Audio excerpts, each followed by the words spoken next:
Hey everyone, and welcome to another deep dive. Today, we're tackling a topic that's both fascinating and a little bit sci-fi: the ethics of generative AI. You've sent us 10 thought-provoking statements about where to draw the line with this technology, and let me tell you, some of these really had me scratching my head. It's a complex landscape out there, that's for sure. That's why you're here to help us make sense of it all. Just so everyone's on the same page, generative AI is essentially artificial intelligence that can create new content. Think text, images, music, even computer code. It's mind-blowing stuff, but it also raises some serious questions about how we use it responsibly. So, Yeah. should we just dive right into these statements and see where the conversation takes us? Absolutely. Let's unpack these dilemmas. All right. Statement number one jumps right into a big one. AI companies should be allowed to train their models on copyrighted material without explicit permission from rights holders. It's like opening Pandora's box, isn't it? It is. On the one hand, imagine the possibilities if AI could access everything from classic literature to groundbreaking scientific research. Imagine an AI analyzing millions of medical records, potentially unlocking cures for diseases. The potential benefits are huge. Right, but then there's the question of whether it's right for these companies to use artists' and writers' work without their permission, even if it could benefit society. What do you think? It's a classic dilemma of balancing individual rights with potential societal good. One argument against using copyrighted material without permission is that it could stifle creativity. If artists and writers aren't compensated for their work, or fear their creations will be used without consent, what incentive do they have to keep producing? We could see a decline in the very content that fuels AI development. That's a really good point. A thriving creative ecosystem benefits everyone, right? But I'm also thinking about the flip side. Like, imagine a world where AI could analyze all those medical journals, Mm. potentially leading to breakthroughs we can't even imagine yet. It's a tough one. It really is. Yeah. And it highlights the need for nuanced solutions. Perhaps finding ways to compensate creators or establish clear guidelines for fair use in AI development. It's not a simple yes or no answer. So true. Okay, let's move on to statement number two, which is all about fun in games, or at least potentially. Creating deepfakes or other synthetic media using generative AI for entertainment purposes is ethically acceptable. This one really got me thinking. It's definitely capturing everyone's imagination. On one side, you have the potential for amazing new forms of entertainment. Imagine watching a movie with a digitally recreated Marilyn Monroe, or attending a virtual concert with a long-deceased musician. It could revolutionize how we experience entertainment. Talk about bringing history to life. I mean, who wouldn't want to see a Shakespearean play with a digitally resurrected Richard Burbage in the starring role? But then there's the potential for misuse that worries me. Absolutely. What happens when deepfakes are used to spread misinformation or manipulate public opinion? Imagine a world where you can't trust what you see or hear, even in something as seemingly harmless as entertainment. That's a slippery slope. And what about the individuals whose likenesses are being used? It feels a bit exploitative, doesn't it? Using someone's image for profit when they're not even here to consent. Precisely. This technology raises questions about consent, digital rights after death, and the potential for harm to an individual's legacy, even if they are no longer living. It's a lot to unpack. Okay, statement number three takes us into the world of transparency. AI companies should be legally required to disclose all data sets used in training their models. What are your thoughts on that? Transparency is crucial, especially with a technology as powerful as AI. We've already seen examples of AI systems perpetuating biases present in their training data. Imagine an AI hiring tool trained on a data set where most CEOs were white males. It might unintentionally penalize candidates who don't fit that mold, even if they're incredibly qualified. It's like that saying, garbage in, garbage out. Sure. If the data used to train AI is biased, the AI itself will be biased, right? Exactly. Transparency allows us to identify and address potential biases before they cause real-world harm. It also fosters trust and accountability, which are essential for the responsible development of AI. That makes a lot of sense. Okay, moving on to statement number four, we're diving into the art world. The automation of creative professions, things like art, writing, music composition through generative AI, is a positive development for society. Right. I can already see this one causing some heated debates. It's a hot topic for sure, and like many things with AI, there are both potential benefits and drawbacks.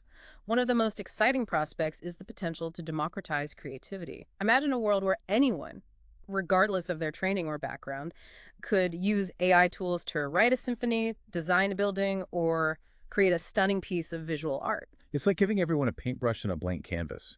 even if they've never held a brush before. What does that do to our definition of artist? It's a fascinating question.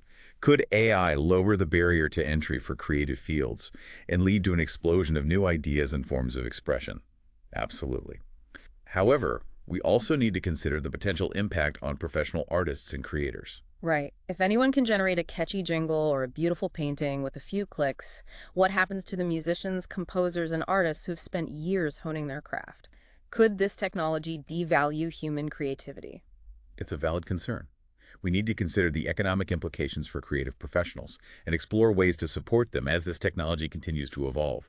Perhaps we'll see a shift towards human-AI collaboration in creative fields, or new forms of art emerging that we can't even imagine yet. So, we're back. And you know what they say? What else? Things get even more interesting in part 2. We're still unpacking these complex questions around generative AI and ethics. And believe me, we're just getting started. Where should we pick up, expert speaker? Well, statement number 5 dives into a topic that's generating a lot of buzz, especially in academic circles. Using AI-generated content in academic or scientific work without disclosure should be considered a form of plagiarism.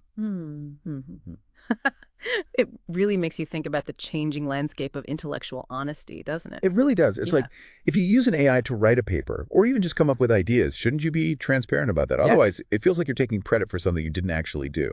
Exactly. Transparency is crucial in academic work, not just to give credit where it's due, but also to ensure the integrity of the research itself. If we don't know what ideas are coming from a human researcher versus an AI, it throws the entire research process into question. Right. Like, how can you evaluate the validity of a study if you don't even know who or what came up with the hypothesis? It could lead to a real crisis of trust in academia. And imagine the implications for peer review, for replicating studies, for building upon existing knowledge. There's a fundamental shift in how we think about authorship and originality. So where do we go from here? How do we adapt to this new reality where AI is playing a growing role in research? Well, some argue that strict rules against using AI-generated content might stifle innovation. Researchers might be hesitant to use these tools if they're afraid of being accused of plagiarism, even if the AI could help accelerate scientific breakthroughs. It's about finding a balance. Right. It's about figuring out how to harness the power of AI without compromising the core values of academia.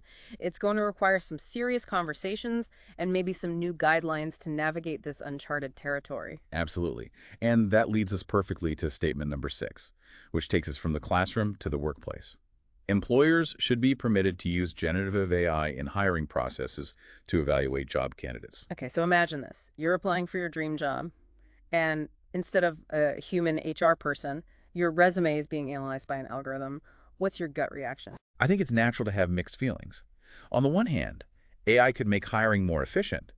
Imagine an AI sifting through thousands of resumes, identifying the most qualified candidates based on specific skills and experience. This could free up human recruiters to focus on those personal interactions that are so crucial in the hiring process. It could potentially eliminate some of the unconscious biases that humans bring to the table, right? Like maybe an AI would be less likely to judge someone based on their name, where they went to school, or even just how they look in a photo. That's the hope, but it's not quite that simple. AI systems are only as good as the data they're trained on. If that data reflects existing biases in the workplace, the AI could end up perpetuating those biases, even amplifying them. Oh, wow. So, like, if a company has historically hired mostly men for leadership roles, and then they use AI to analyze candidates for a CEO position, the AI might inadvertently screen out women, even if they're the most qualified. Exactly. And those biases can be incredibly subtle and difficult to detect, which is why it's so important to have rigorous oversight and ethical guidelines for using AI in hiring.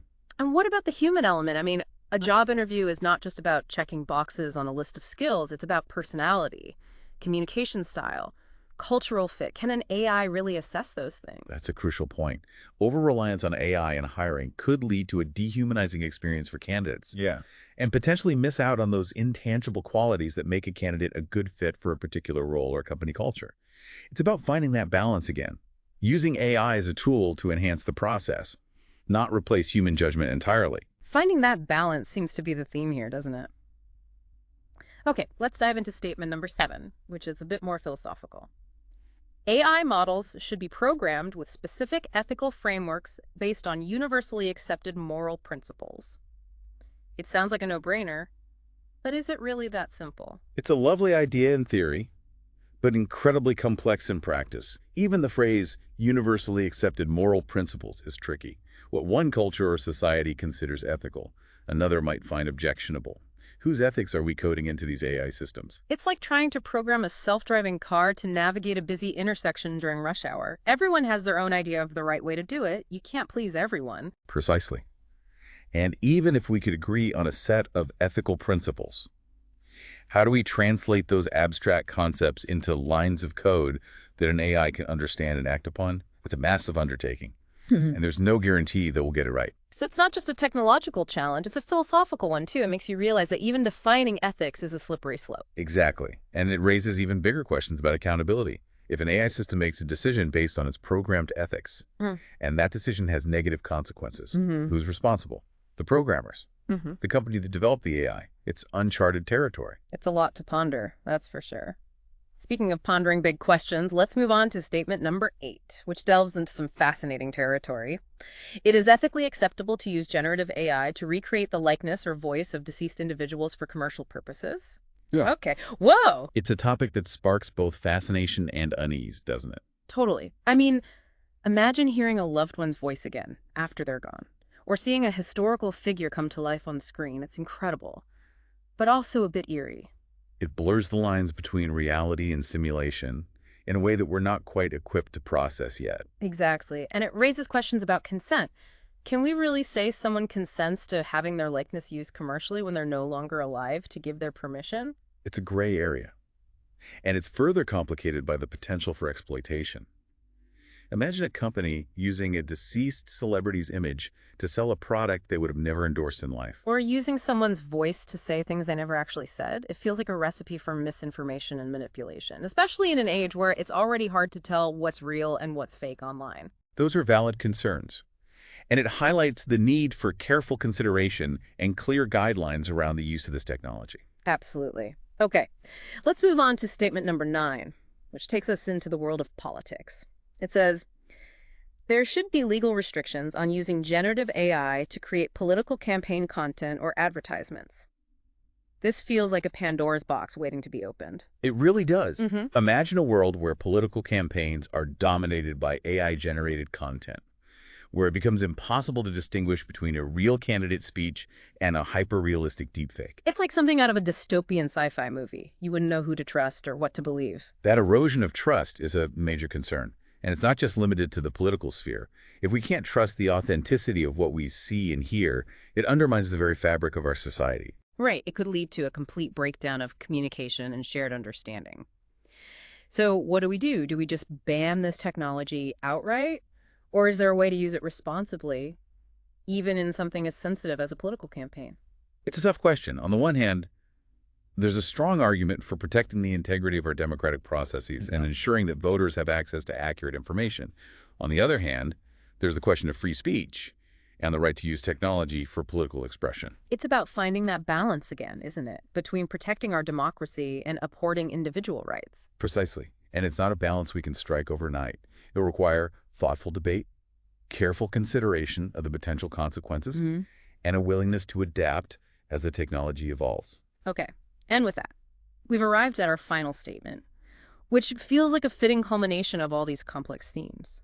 The development of autonomous weapon systems using generative AI should be globally banned. This is a topic that weighs heavily on the minds of ethicists, policymakers, and tech leaders alike. It feels like we're on the precipice of something truly revolutionary and potentially terrifying. The idea of AI systems making life or death decisions on the battlefield raises profound ethical and moral questions. It conjures up images of sci-fi movies where machines turn against their creators. But even if we set aside those dystopian scenarios, there are still very real concerns about accountability, bias, and the potential for unintended consequences. Absolutely. If an autonomous weapon system makes a mistake and causes harm to innocent civilians, who is responsible? How do we ensure that these systems are programmed with ethical constraints that align with human values? And how do we prevent a global arms race as nations compete to develop increasingly sophisticated AI weapons? These are questions that demand our urgent attention. We can't afford to wait for a catastrophe to happen before we establish safeguards and ethical guidelines for developing and deploying this technology. We need to proceed with caution, with a deep understanding of the potential risks, Yeah. and with a commitment to international cooperation and dialogue. And on that note of cautious optimism and a call for global responsibility, I think we'll wrap up this deep dive. Expert speaker, it's been an absolute pleasure picking your brain today. Your insights have been invaluable in navigating this complex and rapidly evolving landscape. The pleasure was all mine. These conversations are crucial, and I commend you for providing a platform for them. And to our listeners, thank you for joining us on this journey into the ethical considerations surrounding generative AI. We hope this episode has sparked some thoughtful reflection, maybe even some lively debate. As always, keep those questions coming and keep those minds open. Until next time, happy exploring.